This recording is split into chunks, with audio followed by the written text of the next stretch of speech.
ભરૂચના એક મકાનમાં આગ લાગ્યા બાદ આસપાસના અન્ય મકાનમાં પણ આગની ચપેટમાં આવ્યા. સદનસીબે જાનહાનિ ટળી.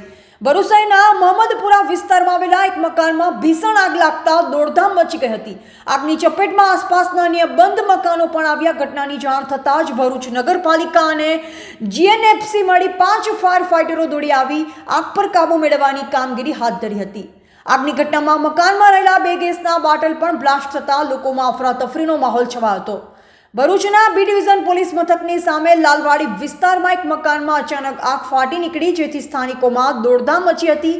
આગ એટલી વિકરાળ હતી કે આગના ગોટે ગોટા દૂર દૂર સુધી નજરે પડતા હતા. આગની ચપેટમાં બાજુના અન્ય 2 મકાનો પણ આવતા આગે ભયંકર સ્વરૂપ ધારણ કર્યું. આગમાં 2 ગેસના બોટલ પણ ફાટ્યા હોવાનું સ્થાનિકોએ જણાવ્યું હતું.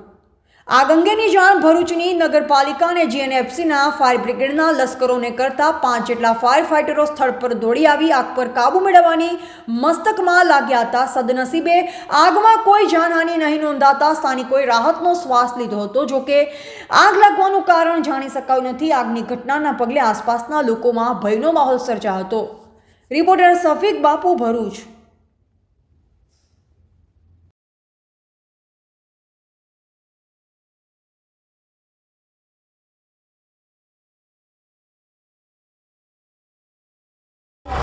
આજ રોજ ભરૂચ શહેર ખાતે નનુમિયા નાળા લાલવાડી વિસ્તારમાં અગમ્ય કારણોસર મકાનમાં આગ લાગી જતા અફરાતફરીનો માહોલ મચી ગયો હતો. જેના પગલે ભરૂચ ફાયર બ્રિગેડને જાણ કરાતા ભરૂચ ફાયર બ્રિગેડ દ્વારા ભરૂચની 4 અને GNFCની 1 એમ 5 ફાયર ટેન્ડર સાથે આગ ઉપર આપ જોઈ શકો તે મુજબની હાલ પરિસ્થિતિ કંટ્રોલમાં છે.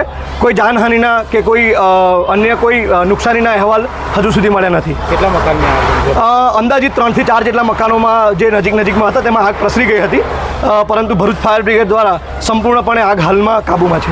કોઈ બોટલનો બ્લાસ્ટ થયો કોઈ બોટલ કે એવું કંઈ બ્લાસ્ટ થયાના અહેવાલ નથી. આગળ જો એવા કંઈ અંદાજ આવશે તો તેની જાણ કરવામાં આવશે.